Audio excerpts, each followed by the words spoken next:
नमस्कार साथियों, आप सभी का स्वागत है विनोद अपडेट इंडिया पर। मैं हूं विनोद यादव। साथियों, आज के सेशन का जो अपडेट है वो चाइना पाकिस्तान को लेकर के। मैं इसलिए कह रहा हूं क्योंकि ये लोग दोनों हैं वो भारत के अरुणाचल प्रदेश जो अपना पूर्वोत्तर राज्य है उसकी जासूसी करवा रहे हैं। और जासूसी की जो खबरें हैं वो अभी अखबार के अंदर जो सबसे ज्यादा सुर्खियों में रही वो अरुणाचल प्रदेश को लेकर के हुई कि भाई चाइना और जो पाकिस्तान है वो अरुणाचल प्रदेश के अंदर इस टाइम के अंदर गहन तरीके से लोग जासूसी करवा रहे हैं। और जासूसी का मौका कैसे मिल गया इन लोगों को, तो ये लोग सोच रहे हैं कि इस टाइम के अंदर भारत है वो किसी चीज में उलझा हुआ है, तो बांग्लादेश की इश्यू को लेकर उलझा हुआ है कि वहां पे बांग्लादेश के अंदर जैसे हिंदू व्यक्ति की जैसे मान लो मौत होती है, उसके अलावा जैसे उस्मान हादी है उसको गोली मार दी जाती है, तो ये इश्यू बहुत बहुत ज्यादा बवाल हो गया। तो इसका जो फायदा उठा के किसी ने फायदा उठाया तो वो चाइना और पाकिस्तान ने उठाया।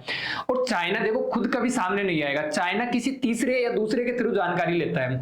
चाइना खुद सामने आ जाएगा तो उसकी मोनोपोली है, उसका नकाब है, वो सबके सामने आ जाएगा। तो चाइना इस टाइम में कर क्या रहा है, चाइना बांग्लादेश और पाकिस्तान के थ्रू बहुत सारी जानकारियां जुटा रहा है। जो बांग्लादेशी व्यक्ति भारत के अंदर रहते हैं, जो रोहिंग्या रहते हैं उनके थ्रू, या पाकिस्तानी जो स्लीपर सेल है उनके थ्रू जुटा रहा है ये। और आपको मैं इतना बता दूं, ये दोनों लेबोरेटरी हैं चाइना के लिए। पाकिस्तान और बांग्लादेश दोनों लेबोरेटरी प्रयोगशाला का काम करते हैं, एक नर्सरी है उनके लिए। कभी इसको टेस्ट करता है, कभी इसके थ्रू टेस्ट करता है। और ये भारत का जो अरुणाचल प्रदेश है ये नॉर्थ ईस्ट का स्टेट है, और अरुणाचल प्रदेश सबसे लास्ट में है अपने इधर की तरफ, ईस्ट पूर्व की तरफ में देखे तो यहाँ पे क्या होता है कि ये ऊपर चाइना बैठा हुआ है। और चाइना बैठा हुआ है तो चाइना ने पहली चीज तो 1965 का जो अपने युद्ध हुआ था उसके अंदर, जो 1962 का युद्ध हुआ था उसके अंदर ये इधर वाला जो ये ऑक्यूपाइड कर रखा है इसने, मतलब अक्साई चीन बताता है जिसको हम लोग तिब्बत बताते हैं, ये लद्दाख बताते हैं, उसको ये लोग ऑक्यूपाइड कर रखे हैं। और पाकिस्तान ने भी ऑक्यूपाइड कर रखा है, तो वो पाक ऑक्यूपाइड जो कश्मीर है उसको पाकिस्तान ने ऑक्यूपाइड कर रखा है। और अब इन लोगों की मानसिकता क्या है कि क्योंकि जो अरुणाचल प्रदेश पे दावा बोल रहा है या अरुणाचल प्रदेश को कोई अपना बता रहा है तो वो चाइना है। और चाइना यहाँ पे अपना जो मिलिट्री बेस है वो नए नए मिलिट्री बेस बना रहा है, तो उसको यहाँ पे जब ये खुद के बना रहा है तो इसको ये चीज चेक करवानी है कि यहाँ पे भारत कितना इंफ्रास्ट्रक्चर तैयार कर रहा है, ये भारत की यहाँ पे जो सामरिक ताकत है वो कितनी है यहाँ पे।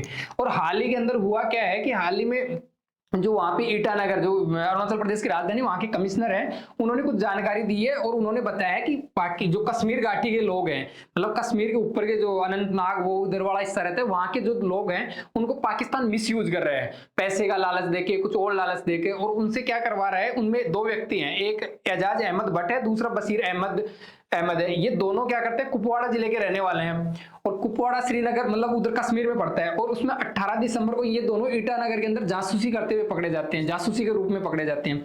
और इनकी कहानी क्या है, ये मतलब संवेदनशील जानकारी है, जो मतलब सेंसिटिव जानकारी है भारत सरकार की, वो वहां पे सीमा पार साझा कर रहे हैं।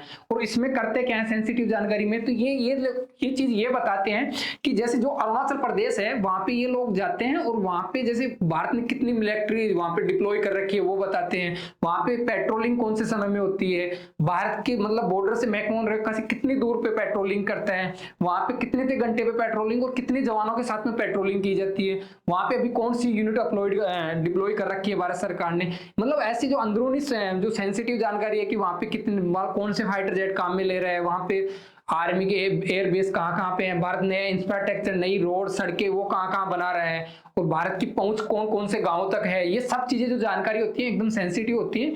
इन जानकारियों को ये पाकिस्तान भेजते हैं, पाकिस्तान से चाइना जा रही थी। साथियों आपको बता दूं, ये मतलब ये जो केस आया इससे पहले 21 नवंबर को भी दो व्यक्ति पकड़े गए थे।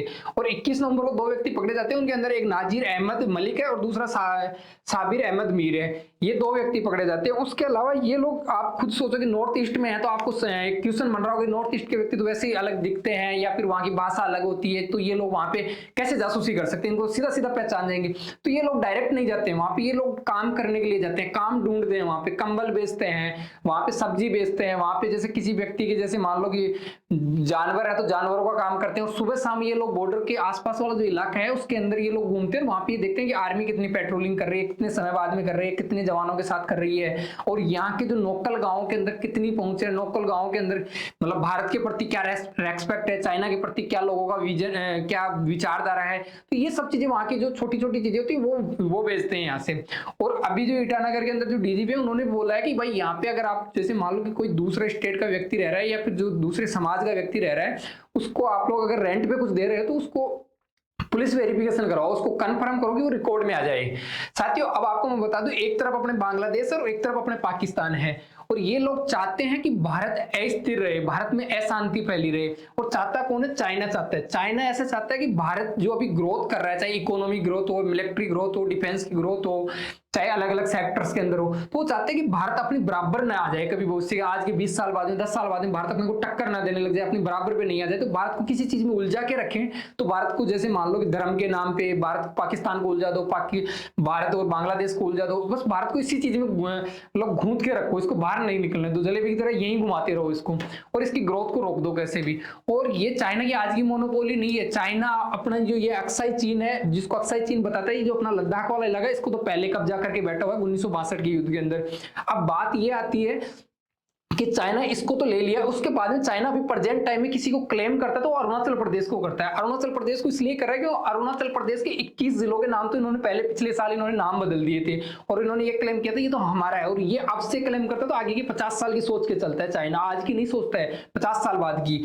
और मैं आगे आपको प्रूफ दूंगा कि 50 साल आगे की कैसे सोचता है। और ये जो डोकलाम, सिक्किम के डोकलाम है, वहां पे तो 2017 में तो स्पष्ट झड़प हुई थी, मतलब उनके भी मरे थे, अपने भी जवान शहीद हुए थे, पर उनके अच्छे खासे मरे थे। तो चाइना इस सिक्किम पे ताक लगा के बैठा हुआ है। और सिक्किम उसको मिलेगा कैसे? वो मिलेगा कि बांग्लादेश को, जैसे मान लो बांग्लादेश इधर कभी भविष्य के अंदर युद्ध का फ्रंट खोलता है, उधर से पाकिस्तान युद्ध का फ्रंट खोलता है, तो ये जब भारत दो फ्रंटों पे लड़ रहा होगा तो वो तीसरा फ्रंट जब चाइना होगा तो वो इधर वाला चाहेगा कि भारत 3 फ्रंटों पे लड़ नहीं पाएगा, तो वो इसलिए इस ताक में, आज नहीं भविष्य की ताक में बैठा हुआ है, भविष्य के लिए सोच के बैठा हुआ। आपको एक चाइना की कहानी बताता हूं। चाइना के और हमारे बीच में एक मैकमोहन रेखा है, वो किसके द्वारा डिसाइड की गई थी? ब्रिटिश भारत और जो तिब्बत के लोग थे उनके बीच में डिसाइड की गई थी। चाइनीज को तो हम लोग जानते नहीं थे, क्योंकि चाइना ब्रिटिश, ये तिब्बत था उससे आगे था चाइना, पहले तिब्बत बीच में आता था, अब तिब्बत पे इन लोगों ने कब्जा कर लिया।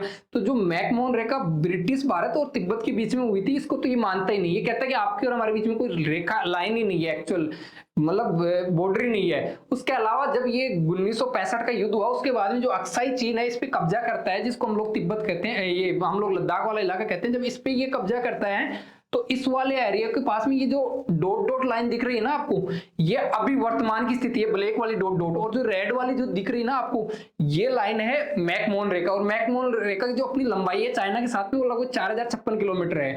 और ये जो ब्लैक वाली डॉट डॉट लाइन है, ये अभी वर्तमान की एलएसी है, और एलएसी को कब से मानने लगा है? 1993 से। तब तक तो ये ऐसे ही कहता था कि आपकी और हमारे बीच में कोई सीमा ही नहीं है, और एलएसी को उस टाइम में, लाइन ऑफ एक्चुअल कंट्रोल को 1993 से एक्सेप्ट करता है ये आदमी, उससे पहले एक्सेप्ट नहीं करता चाइना। और चाइना भविष्य के अंदर अब विजन बना रहा है, तो वो अरुणाचल प्रदेश पे दाग लगा रहा है। हाल ही के अंदर जो घटना देखी जाए, ये 16 सितंबर 2024 की घटना है। अरुणाचल प्रदेश की जो मैकमोहन रेखा है, वहां से लगभग 20 किलोमीटर की दूरी पे नए एयरबेस बना रहा है, नए, जहां पे इनके फाइटर जेट रहेंगे, हेलीकॉप्टर रहेंगे, मतलब आर्मी डिप्लॉय कर रहा है यहाँ पे। लगभग मैकमोहन रेखा से 20 किलोमीटर फाइटर जेट के लिए कुछ भी नहीं होता, उतना तो रनवे मान के चलो, एक तरीके से वो पहले मतलब 5 मिनट की दूरी है उसके लिए, वहां पे ये बना रहा है। उसके अलावा ये जो शेल्टर सेट है, ये शेल्टर सेट है साथियों, इसके अंदर रखा जाता है, ये ऐसे खुद बना रहा है। अभी मैं आपको आगे तस्वीर में दिखाता हूँ कि लगभग अभी नए बनाए हैं। और ये वाली जो लोकेशन रहती है, ये मिसाइलों के लिए रखती है, मिसाइलों को गुप्त अंडरग्राउंड रखा जाता है, तो वो उनके लिए बना रहा है ये। और ये अपने अरुणाचल प्रदेश बॉर्डर पे बना रहा है। और ये हाल ही के अंदर इनका एक एयरबेस है जो अरुणाचल प्रदेश से लगभग 30 से 40 किलोमीटर दूरी पे है, लहुंजे। वहां पे 36 नए एयरक्राफ्ट शेल्टर बनाए इन लोगों ने, ये अभी लेटेस्ट की। और ये तस्वीर 17 अक्टूबर 2025 की है, जो अभी लेटेस्ट में ये लोग मतलब अरुणाचल प्रदेश के आसपास के अंदर ये मतलब एक्टिविटी या इंफ्रास्ट्रक्चर तैयार कर रहे हैं। साथियों अभी कुछ बैक की घटना बताता हूं आपको। अगस्त 2019 की तस्वीरें, इसमें कुछ भी नहीं है, पर आप इधर देखोगे नवंबर 2020 के अंदर इसने प्रॉपर एक गांव बसा दिया चाइना ने। और कहां पे बसा दिया? अरुणाचल प्रदेश की बॉर्डर से लगभग 6 किलोमीटर अंदर, मैकमोहन रेखा के आसपास में बसाया इसने। इसके अलावा ये प्रॉपर गांव जो इसने बसाए हैं, और इसके अलावा मार्च 2019 में आप देखोगे तो यहाँ पे कुछ नहीं, एक पहाड़ी है। और ये आप लोग देखोगे 20 सितंबर 2021 को प्रॉपर इसने एक गांव बसा दिया। हाल ही के अंदर एक महिला है जो जिसको लंदन से जापान जाना था, वो डायरेक्ट फ्लाइट थी नहीं, उसको बीच में स्टे करना था। अब वो शहर इनका शायद मेरे को कंफर्म नहीं मालूम, बीजिंग था या संघाई था। तो वहां पे इस महिला को ये पहले जब ये रुकती है, दूसरी फ्लाइट चेंज करती है, तो उस टाइम में इसको जो वहां के जो एयरपोर्ट की जिनकी सिक्योरिटी थे उसको रोकती है और इसको कहती है कि यार आप अरुणाचल प्रदेश से हो, अरुणाचल प्रदेश तो चाइना का हिस्सा है, आप अपने जो पासपोर्ट है ये वैलिड नहीं है आप लोगों का पासपोर्ट, आप एक काम कर लीजिए, आप अरुणाचल प्रदेश की हो, आप चाइना की नागरिकता ले लीजिए। और इसको 18 घंटे तक कम से कम बैठा के रखा, टॉर्चर किया गया। उसके बाद में जब भारत की एम्बेसी है, जो वहां का भारत का जो उच्चायुक्त है चाइना के अंदर, उसने जब इंटरफेरेंस किया तो इसको बाद में इसको रिलीव लिया, इसको छोड़ते हैं ये लोग।